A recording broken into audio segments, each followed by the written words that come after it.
On va analyser ce circuit-là. C'est un local technique. C'est l'installation d'un local technique. Il s'agit d'un schéma synoptique. Là, c'est une ampoule. Ce sont des éclairages, d'accord? Ici, c'est pareil. Là, c'est pareil. L'éclairage pour l'escalier, les couloirs, tout ça. Là, c'est un moteur continu. Là, c'est un chauffage. L'éclairage, moteur monophasé, moteur triphasé. Enfin bref, il y a de tout dedans. Dans ce local technique, il y a de tout. Il y a toutes sortes de moteurs. D'accord? Et le trait discontinu, là, les deux traits discontinus représentent les endroits inaccessibles. On ne peut pas entrer pour voir ce qu'il y a dedans. Combien d'ampoules, combien de chauffage, combien de machines qu'il y a dedans. Les endroits inaccessibles, d'accord? C'est pour ça que j'ai mis ça. C'est un exemple, d'accord? Et pour connaître, on veut connaître le courant appelé par l'installation, d'accord? Le courant I. Le courant I. D'accord? Ainsi que la tension. Ici. Et pour ça, on vient mettre un wattmètre. Ça, normalement, il y a deux wattmètres. On mesure toujours avec 2 wattmètres, mais là, j'ai mis un seul pour illustrer. Hein. On n'a pas assez de place. Voilà. Maintenant, les relevés nous donnent les valeurs suivantes. Les relevés effectués par les 2 wattmètres, là, mesurés par 2 wattmètres. Là. Une puissance apparente totale de l'installation est de 12 kVA, 12 000 VA. Et un facteur de puissance cosinus phi est égal à 78 en retard. En retard, on verra ce que ça signifie. Et la tension mesurée aux bornes de l'installation, c'est ça.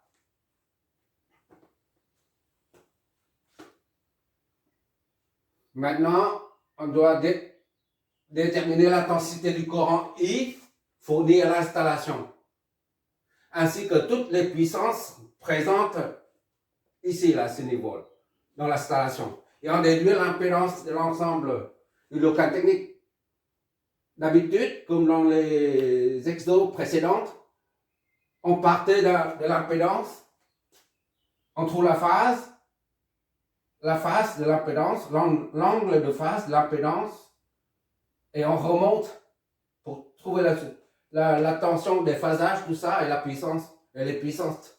Mais maintenant, là, pour cette installation, on ne connaît rien du tout. Il n'y a pas on ne connaît pas la résistance des ampoules, des éclairages, ni des chauffages, ni des moteurs. Les inductances, les moteurs, on ne les connaît pas. D'accord? Parce qu'on ne peut pas accéder à tous ces endroits-là. Bon, maintenant, il faut déterminer le courant I déjà. D'accord? Fournir l'installation et toutes les puissances. C'est le raisonnement de Z à A. C'est pas de A à Z, c'est à l'inverse qu'on fait.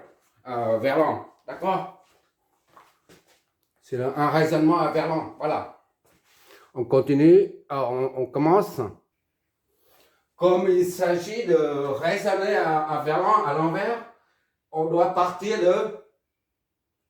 du facteur de puissance. D'accord? Et on remonte les facteurs de puissance, on en déduit à partir de FP, la cosinus phi, on en déduit la puissance complexe. D'accord? Bon, facteur de puissance, FP, c'est-à-dire cosinus phi, c'est égal à FP. On appelle ça cosinus phi, d'accord? Est égal à FP. Est égal à 0,0 78. Il n'y a pas d'analyse via la méthode nodale, il n'y a pas de vecteur, il n'y a pas de sens du courant ni sens de la flèche tension.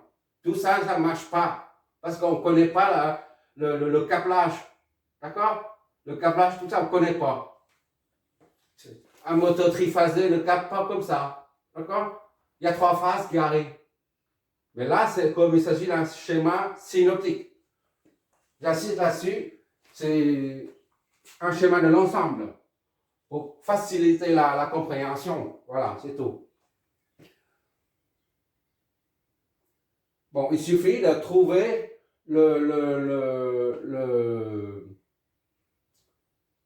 l'angle phi-somme. Tu vois toujours, ok, tu vois. Cosinus phi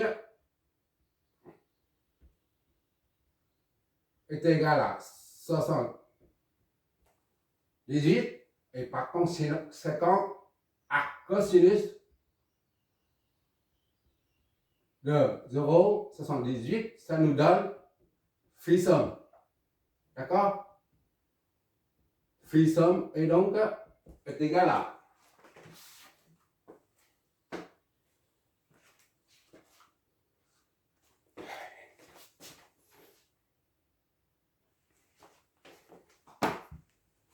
là,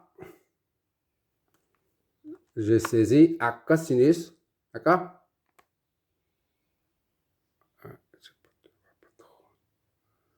Ah, c'est mieux comme ça, je pense. Voilà. Ça te donne ça.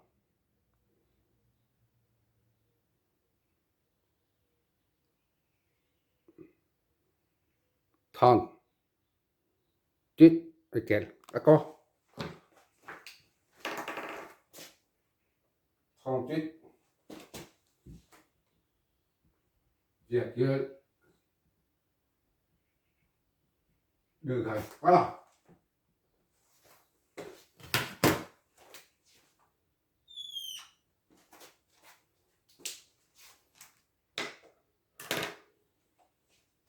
C'est-à-dire phi somme est supérieur à 0, positif. D'accord? Lors des 4 exercices précédents, on a dit lorsque phi est positif, phi ou phi somme est positif, c'est comme s'il y a une inductance. Le circuit est inductif. Et quand phi somme est inférieur à 0, négatif, circuit capacitif. Capacitif. D'accord?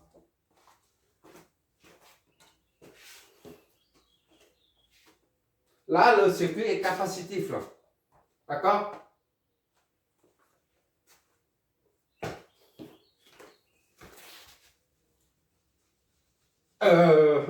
Ce qui est inductif, supérieur, positif. Pour un condensateur et pour une bobine, inductance et d'accord? Nous, on a affaire à un phi qui est positif. Ça signifie le courant est en retard. La tension est en avant. D'accord? Ça signifie là, pour une bobine, la tension est en avant, en avance, et le courant est en retard. Donc, ça c'est positif. Si on prend l'axe comme ça, phi, c'est à 0 ici. Ça c'est phi positif. D'accord? Donc, l'installation est inductive. C'est la première information qu'on connaît. Voilà.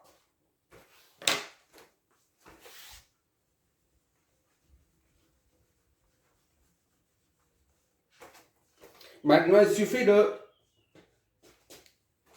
utiliser ça pour évaluer la puissance complexe de l'installation. D'accord? Avant de continuer, il faut préciser une chose. Quand on relève un facteur de puissance et l'appareil nous dit le facteur est en retard ou en avance, ça signifie qu'il s'agit du courant. C'est toujours, d'accord? Le courant qui est en retard par rapport à la tension ou le courant qui est en avance par rapport à la tension.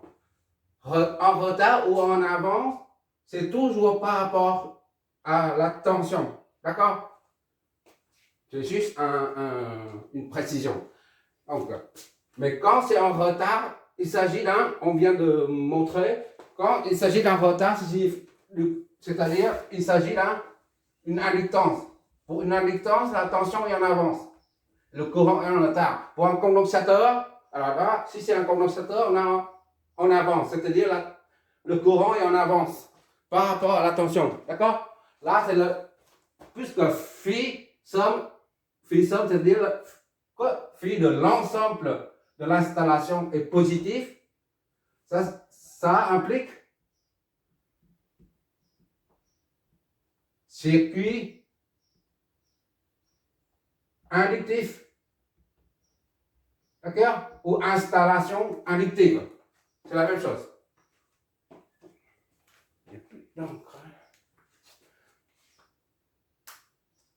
Maintenant, on va utiliser la formule de la puissance complexe, notre fameuse formule, en injectant ça dans la formule. D'accord? En injectant ce qu'on vient de trouver dans la formule. S aux bornes, hein, on ne met pas 1, 2, hein, juste S, il y a une seule. V, ici c'est ça. Fois I, d'accord? Sur 2. Ça, c'est la formule générale. D'accord? Et ça est égal aussi à le module. D'accord? Phi somme. D'accord? Or, le module, c'est aussi la puissance apparente. La puissance apparente fois phi somme. Pourquoi? Juste un rappel. S pour une tension. S pour une tension V, par exemple, module est égal à V max. D'accord? Ça, c'est V max. D'accord? Or, V efficace est égal à V max sur racine de 2. C'est-à-dire, V efficace est égal à V, ça, le module sur racine de 2. D'accord?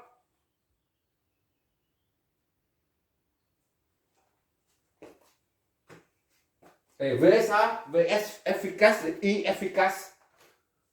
Ça, tu remplaces par ça. Module est égal à V efficace fois racine de 2. D'accord? Et le I là, le I c'est pareil. C'est I efficace racine de 2. D'accord? Voilà. Bon, ça tu vois toujours. Okay. Et S est égal à, en termes de module, V, I. D'accord? Prends le module, pas de phase, hein, on prend pas de phase. Bon. Donc c'est V efficace, racine de 2, d'accord? I efficace, racine de 2, tout ça sur 2. 2, racine de 2, ça fait 2. Divisé par 2, ça fait 1. V efficace, I efficace. Il nous reste I efficace. Ce qui fait la puissance apparente. D'accord? C'est juste un dernier rappel. Et après, on fera jamais plus ça.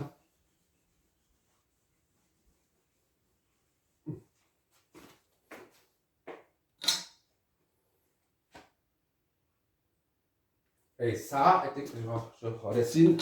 Il y a tellement de... Il n'y a pas assez de place ici, là. S est égal à V, I sur 2 est égal à module, phi somme, il y a une formule condensée.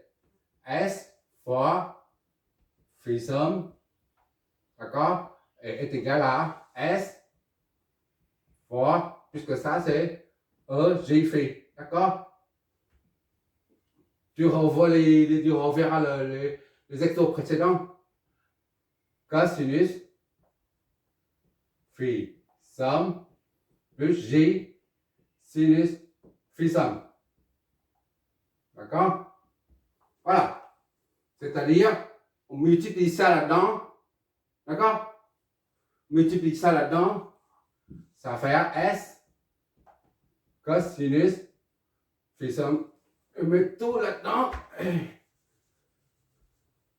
S cosinus phi somme plus J S sinus phi somme. D'accord? La puissance complexe est exprimée sous 4 formes différentes. Celle-là, celle-là, celle-là et celle-là. C'est au choix. D'accord? Et chacun sa sauce.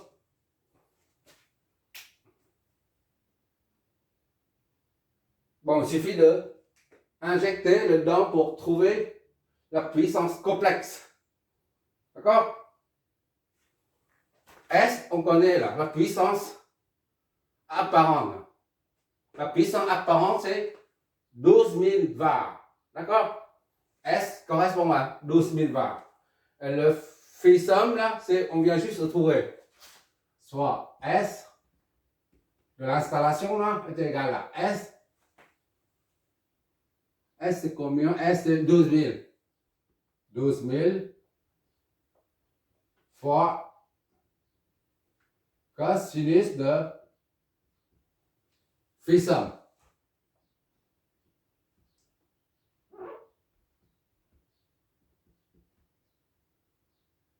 Cosinus de phi somme, c'est ça, là.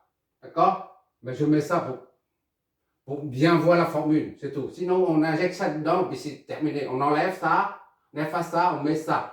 0,78, d'accord? Mais je préfère mettre ça pour que tu identifies la formule. Voilà. On est là pour apprendre. L'objectif est ça. Le but de rechercher, c'est de manipuler la formule de puissance complexe. Parce qu'après, on aura besoin de ça.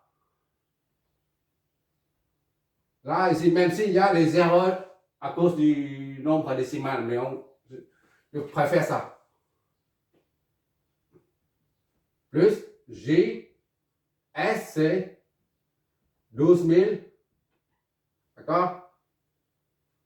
Fois sinus de ça.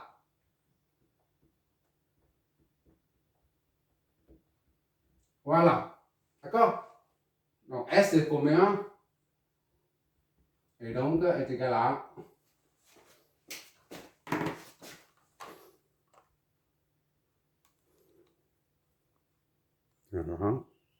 Pourquoi on ne voit pas? Oui, 12 000 fois cosinus.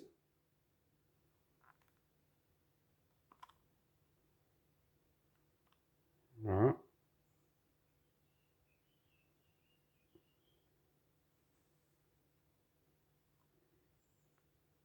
Oui.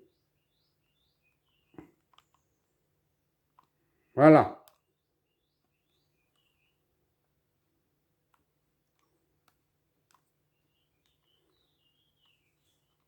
Ça nous donne ça.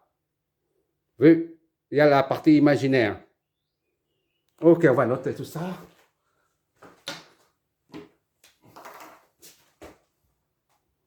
7, 9, 60. 9 fois 60. 9, 3, 60. Plus 7509. 7509. Je mets les... j'oublie quelques poussières, d'accord? 35 G. Voilà.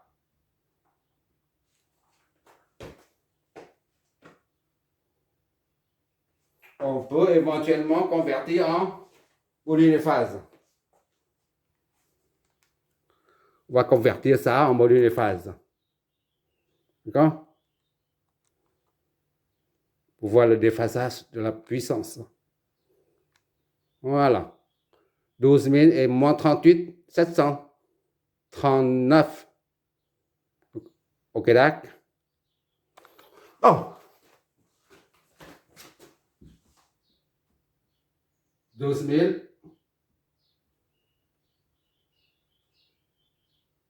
Je mets 3 virgules seulement, il y en a trop.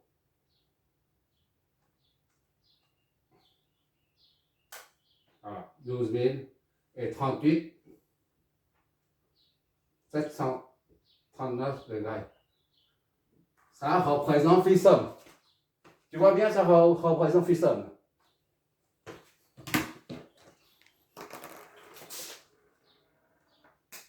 C'est en var, ça. Volt ampère. Ça. Et ça, c'est la partie réelle de la puissance complexe. Ça représente P, puissance moyenne ou puissance active. C'est la même chose. P active, d'accord? 9, 3, 60. Ce sont des watts. Et ça, c'est la partie imaginaire. Comme il s'agit d'un plus, c'est-à-dire il s'agit de la puissance reçue. D'accord? Vu qu'on utilise tout le temps la convention de récepteur. D'accord? Le courant entrant, c'est positif. Et par conséquent, la puissance entrant qui passe par la bobine, passe par un élément récepteur qui est positif.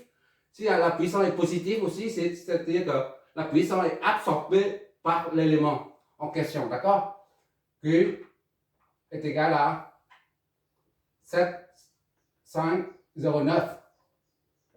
Allez. Bon. 9. Volt ampère réactif. Puissance réactive. Voilà.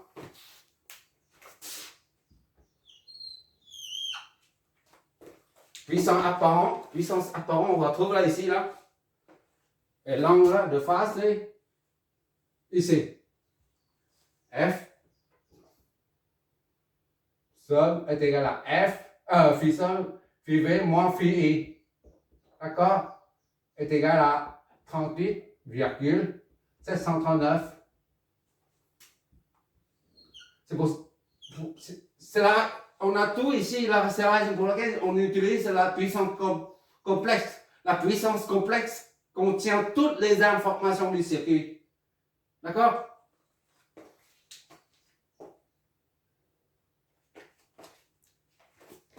Maintenant, il faut en déduire le courant. On en déduit le courant I. Là.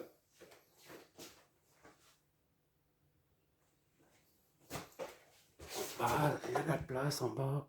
Encore une ligne. On part d'ici pour en déduire I, d'accord? S est égal à V fois I sur 2. D'accord? Donc, I complexe conjugué est égal à 2S, d'accord? Sur V. D'accord? Maintenant, il faut S, on l'a, V, il manque V là. V, on en déduit à partir du relevé là, de la mesure là, estimée. V est égal à, on met ça, VT là, est égal à 209,85 cosinus 3, 7, 6,4 T. D'accord? Alors, lorsqu'on utilise la puissance complexe, on travaille dans le domaine fréquentiel, d'accord? Donc, il faut convertir ça en domaine fréquentiel. Vous voyez, il n'y a plus de variable T, c'est fini. On reprend l'amplitude et phase. La phase, c'est 0 là. D'accord? V est égal à ça. Ben, il suffit d'appliquer la formule puissance complexe. Donc, I est égal à 2 fois ça. D'accord? 2 fois la puissance complexe, c'est ça. 12 000 et 38, 7, 3, 9, 4. Tout ça divisé par V.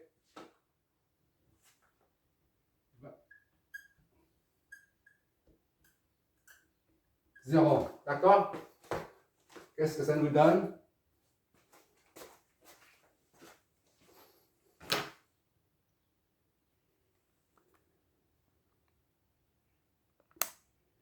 Voilà, on convertit ça en phaseur